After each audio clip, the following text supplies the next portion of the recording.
Good morning students. Online class में आप सभी का स्वागत है। कक्षा 8 में अपन ने रैखिक समीकरणों के कुछ अनुप्रयोगों के बारे में अध्ययन कर रहे थे। आज जो आपको 4 सवाल जो कि प्रश्न नंबर 4 से लेकर के 7 तक क्वेश्चन दिए थे, उन्हीं क्वेश्चनों को शायद मुझे लगता है कि आपने हल कर लिया होगा। आज उन्हीं सवालों को अपन वापस हल करते हैं और देखते हैं कि इन सवालों का हल किस प्रकार से ज्ञात किया जाएगा। आपने जो सवाल लिखे हैं उनसे आप मिलान कर लें और देख लें कि सवाल को अपन ने ठीक ढंग से किया भी है या नहीं है। तो देखिए, सवाल है दो संख्याओं का योग 95 है। दो संख्याओं का योग 95। अब अपने को पता नहीं है कि वो संख्याएं कौन सी है। 95 में तो योग हजारों संख्याएं आ जाएंगी, हजारों संख्या में जोड़ते घटाते थोड़े 95 संख्या ये है। लेकिन प्रश्न की प्रकृति के अनुसार, प्रश्न की स्थिति के अनुसार कौन कौन सी संख्या है जिनका योग 95 है। अब वो संख्याओं के बारे में बता रहा है कि वो संख्या कैसी कैसी है। संख्या तो दो है, संख्या दो है। उन दो संख्याओं को योग करने पर, जोड़ने पर 95 आता है। अब ये जो 95 है, इस 95 को जोड़ने के लिए दो संख्याएं कौन कौन सी है। नंबर 1, यदि एक संख्या, ये पहली संख्या की बात कर रहा है, वो खुद भी बोल रहा है कि संख्या कैसी है बतानी आपको है। भाई संकेत ही दे रहा है वो खाली, बाकी सॉल्व अपने को बोलना है। और संकेत क्या देता है कि यदि एक संख्या यानी पहली वाली संख्या कैसी है, दूसरी संख्या से 15 अधिक है। बोले दूसरी संख्या में अगर मैं 15 जोड़ दूं तो पहली संख्या आ जाती है। अब वो दूसरी संख्या होगी तब जोड़ेगा कहां से। अब जोड़ने के लिए अपने पास में दूसरी संख्या होगी तब तो पहली संख्या आएगी, क्योंकि पहली संख्या का कनेक्शन दूसरी से। अब दूसरी के पास में कोई जवाब ही नहीं है तो पहले का भी जवाब नहीं है। तो आपको क्या करना पड़ेगा, पहले दूसरी संख्या लाओ। दूसरी संख्या से 15 अधिक है पहली संख्या, तो पहली संख्या अगर लानी है तो दूसरी संख्या में 15 जोड़ दो, पहली संख्या आ जाएगी। लेकिन जड़ जो है ना वो ये है कि पहली दूसरी संख्या कहां से है। नहीं है तो मान लो पहली संख्या कितनी x, दूसरी संख्या कितनी x। पहली संख्या दूसरी से 15 अधिक है, दूसरी संख्या में 15 जोड़ तो पहली आ जाएगी। अब दूसरी है ही नहीं तो कहां से लाए। तो मान लो जो राशि अज्ञात राशि है उसको चर राशि मान ले। माना कि उसकी चर राशि कितनी है x, उसकी दूसरी संख्या की, माना कि दूसरी संख्या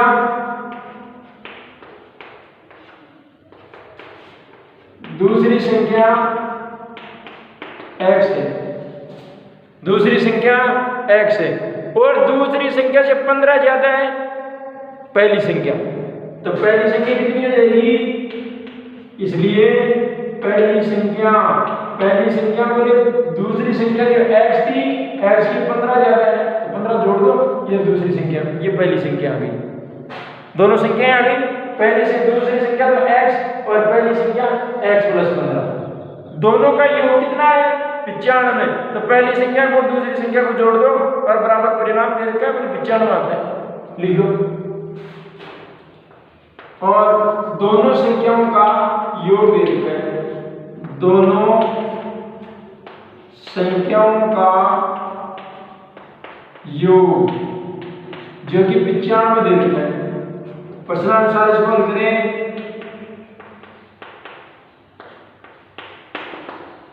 प्रश्नानुसार पहली संख्या, प्रश्न खुद ही बोल रहा है, मर्जी नहीं लगा रही बढ़िया, खुद ही बोल रहा है। बोले दोनों संख्याओं का योग 95 है, तो दोनों संख्याओं का मतलब पहली संख्या प्लस दूसरी संख्या जोड़ दिया और जोड़ने को बोले 95 आ गया। ठीक है, परिणाम को बराबर लगा करके 95 लिख दिया।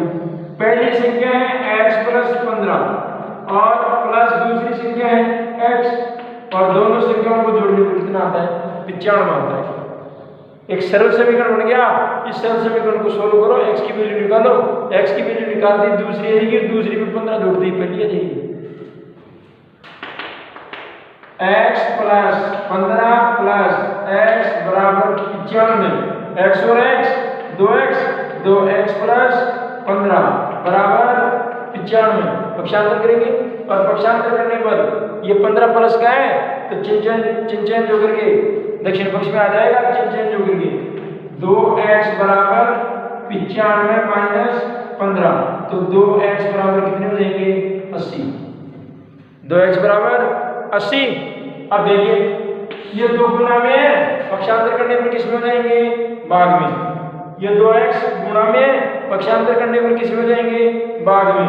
तो x बराबर 80 भाग 2 तो x बराबर कितने हो जाएंगे 40। x को क्या माना था दूसरी संख्या, इसका मतलब दूसरी संख्या में कितनी आ गई 40। दूसरी संख्या में कितनी आ गई 40, इसलिए दूसरी संख्या तो है 40।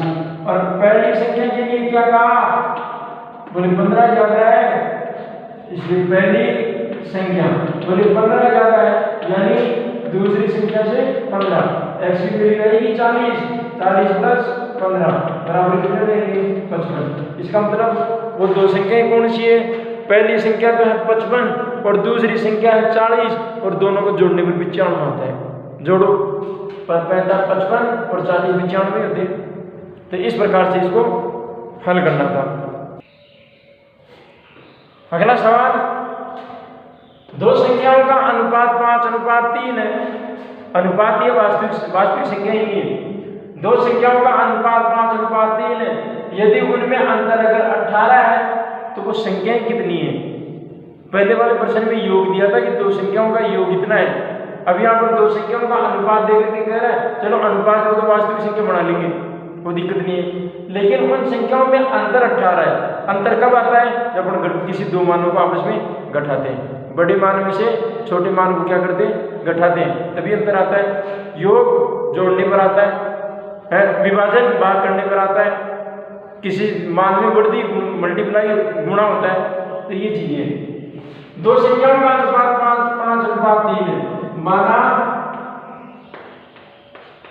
कि पहली संख्या तो है 5x और दो संख्याओं में अंतर 18 है तो पहली संख्या तो है 5x और दूसरी संख्या है 3x। वास्तविक संख्या बन गई। माना कि अपन पहली संख्या तो है 5x और दूसरी संख्या है 3x है। अब इन दोनों संख्याओं के अंदर अंतर जो है वो 18 है। और अंतर कब आता है जब घटाते हैं। तो आपको दोनों संख्याओं में अंतर दे रखा है। दोनों संख्याओं में अंतर 18 है। दोनों संख्याओं में अंतर 18 है। प्रश्नानुसार इसको हल करो। प्रश्न क्या कहता है, बोले दोनों संख्याओं में जब दोनों संख्याओं को घटाते हैं तो घटाने पर उत्तर कितना आता है 18। पहली संख्या 5x दूसरी 3x है। बड़ी में से छोटी घटती है और छोटी में से बड़ी घटाओगे तो फिर माइनस में आएगा और माइनस में आएगा तो माइनस के लिए पूर्णांक करेंगे ना, अंतर माइनस में नहीं है। अगर अंतर माइनस में होता तो क्या होता छोटी में से बड़ी घटा लेते है। तो 5x माइनस 3x बराबर 18। सोल्व करो साहब। सजाती तो कट जाएंगे। 2x बच गए। 2x बराबर 18 और x बराबर 18 भाग 2 तो x की वैल्यू कितनी आ गई 2 नाम 18, 2 नाम 18।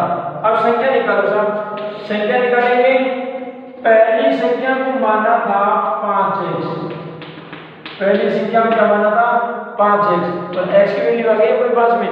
x की वैल्यू कितनी है 9 तो 5 गुना 9 9 5 45 9 5 45। और दूसरी संख्या के लिए क्या कहा, बोले दूसरी संख्या थी 3x और x की वैल्यू आ गई 9 9 दिया 27। अब आप देखिए वास्तविक संख्या अपने पास में पहली 45 और दूसरी 27। अब आप उत्तर की जांच कर सकते हैं कि बोले दोनों संख्याओं में अंतर 18 है तो घटा के देख लो। 45 में से 27 घटाते 18 45 में 27 घटाते 18 आते हैं। तो आप ऐसे इबारती प्रश्नों में एक सबसे बड़ी बात, प्रश्न को हल करने के बाद आप इनके उत्तर की जांच अवश्य करना। हाँ तो हाँ कि हमारा सवाल किया हुआ सवाल सही है या गलत है, क्योंकि ऐसे ही भारतीय प्रश्नों के अंदर वो जवाब खुद ही दे देता है। बस आपको केवल उसको हल करके जांचना पड़े।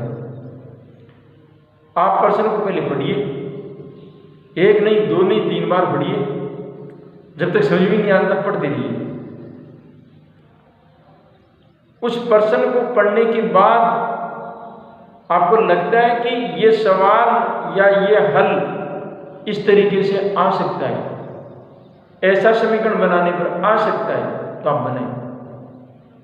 1 बार गलत होगा, 2 बार गलत होगा, तीसरी बार में अपने आप आएगा, क्योंकि ये भारतीय प्रश्न है, इनका कोई लॉजिक है नहीं, ये समझ से आते हैं, अभ्यास चाहिए, इनका और कोई चारा नहीं है। लेकिन यह है कि अपने कुछ कॉन्सेप्ट हैं जिनके माध्यम से ऐसे भारतीय प्रश्नों को, ऐसे अनुप्रयोगों को आप इसको हल कर सकते हैं, क्योंकि ये भी एक दिमागी कसरत की सवाल है। तो ऐसे सवालों को हल करने के लिए एक सीक्रेट यही है कि आप पहले अज्ञात जो मान है उस अज्ञात मान को आप मान ले चर राशि X, Y, Z या अंग्रेजी वर्णमाला के कोई भी अक्षर है, 26 अक्षर हैं, उन 26 अक्षर के अंदर आप कोई सा भी अक्षर मान लें और अज्ञात राशियों की सहायता से जैसा जैसा प्रश्न में कहा है वैसे वैसा आप समीकरण बना लें। जैसे समीकरण बना आप उसको पक्षांतर करो, वज्र गुणा करो, कैसे भी उसको हल करके गणित के नियमों से उसको आप अज्ञात राशि का चर का मान ज्ञात करो। चर का मान ज्ञात करने के बाद आप प्रश्न के अंदर जैसा कहा वैसा आप उत्तर की जांच करके देख लें। अगर वो उत्तर हमारे को सही पाया जाता है तो हमारा किया हुआ सवाल सही है, नहीं तो गलत है। एक और सवाल देखते हैं।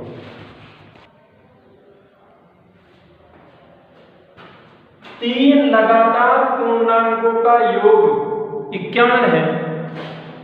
3 लगातार पूर्णांकों का योग 51 है। अब ये पूर्णांक, ये जो गिनती की जो संख्याएं होती है, काउंटिंग की जो संख्याएं होती है, 1 2 3 4, इसको अपन क्रमागति बोलते हैं। 3 लगातार का मतलब यहाँ पर क्रमागत से कि 3 लगातार या 3 क्रमागत संख्याओं का योग 51 है। अब 3 क्रमांक कौन कौन से हैं? चलो 3 क्रमांक कौन कौन से हैं ये तो खैर अपने को पता नहीं है, लेकिन एक लॉजिक बना सकते हैं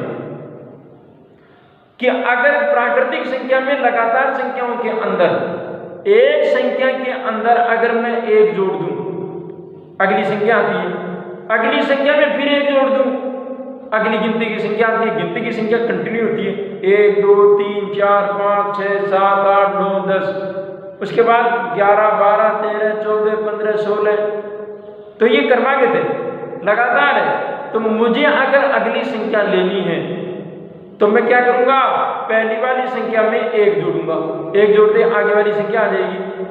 तो ऐसी क्रमागत संख्याओं का योग कितना है? 51। लेकिन मेरे पास में पहली संख्या होगी तब 1 जोड़ूंगा ना। अगर एक क्रमागत संख्या अगर आ जाती है तब तो 1 जोड़ दो, आगे वाली क्रमागत, फिर 1 जोड़ दो, आगे वाली क्रमागत, ऐसे 3 क्रमागत हो जाएगी। लेकिन एक भी हमारे पास में क्रमागत संख्या नहीं है तो कोई दिक्कत नहीं है। मान लेते हैं, माना पहली क्रमागत संख्या तो कितनी? x में पहली क्रमागत संख्या जब x आ गई तो x में 1 जोड़ दूं तो अगली क्रमागत आ जाएगी, फिर x में फिर 2 जोड़ दूं अगली क्रमागत आ जाएगी, x में 3 जोड़ दूं अगली क्रमागत आ जाएगी। अगर आप ये चाहो तो ऐसे कर लो, या फिर पहली क्रमागत संख्या x, दूसरी क्रमागत संख्या x प्लस 1 क्योंकि आगे क्रमागत संख्या आ गई, और उस दूसरी जो क्रमागत संख्या है जो कि x प्लस 1 है, उस x प्लस 1 में फिर 1 जोड़ दूं तो अगली क्रमागत संख्या आ जाएगी। तो वैसे भी 1 1 2 जाएंगे तो x प्लस 2 होगी। तो जैसी परिस्थिति हो आप उसको हल कर लें। आइए, माना पहली क्रमागत संख्या तो x, माना कि पहली संख्या या पहला पूर्णांक, पहला पूर्णांक, ये गिनती की जो संख्याएं होती है सारी पूर्णांक की होती है। तो माना कि पहला पूर्णांक तो x, लेकिन लगातार दूसरा पूर्णांक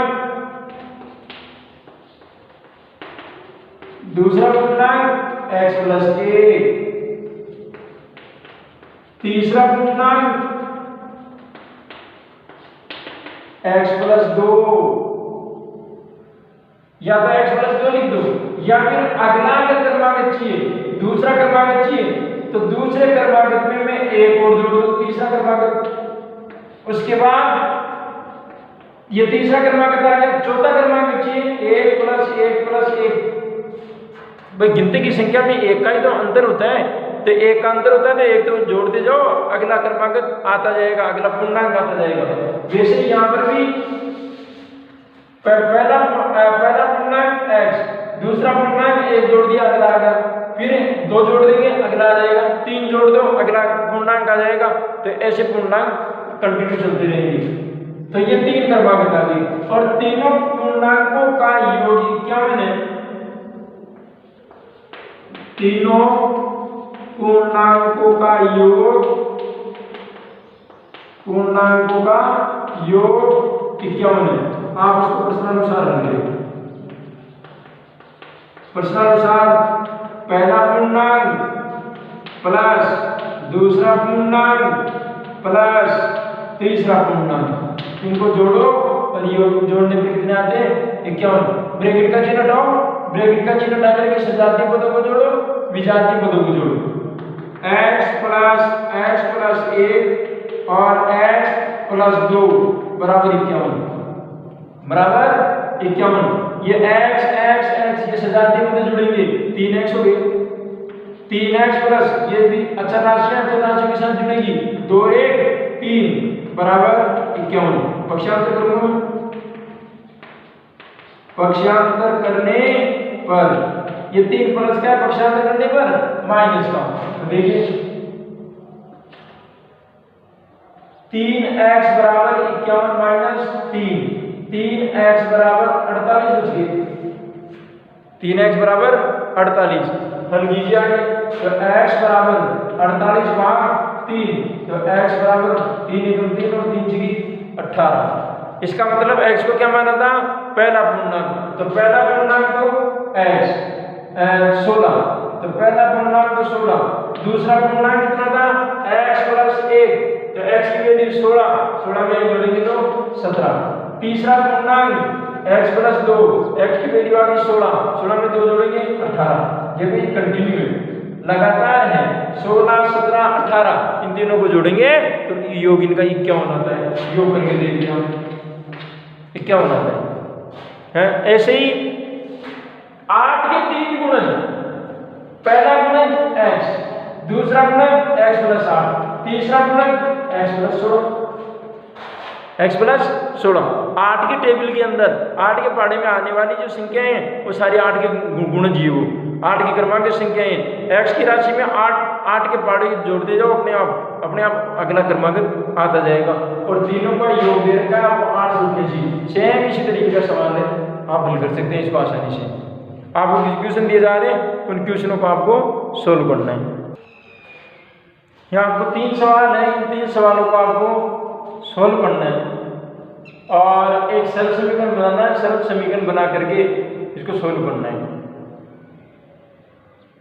3 लगातार बढ़ते हुए क्रम में लेकर, पूर्णांकों को बढ़ते हुए क्रम में लेकर उन्हें क्रमशः 2 3 व 4 से गुणाकर योग करने पर योगफल 76 प्राप्त होता है। तीनों पूर्णांक ज्ञात करना है। राहुल और हारून की वर्तमान आयु में अनुपात 5:7 है। 4 वर्ष बाद उनकी आयु का योग 56 वर्ष हो जाएगा। उनकी वर्तमान आयु ज्ञात करनी है। किसी कक्षा में बालक बालिकाओं की संख्या में अनुपात 7:5 है। यदि बालकों की संख्या बालिकाओं की संख्या से 8 अधिक है तो कक्षा में कुल कितने विद्यार्थी हैं? इन 23 सवालों को आपको हल करना है।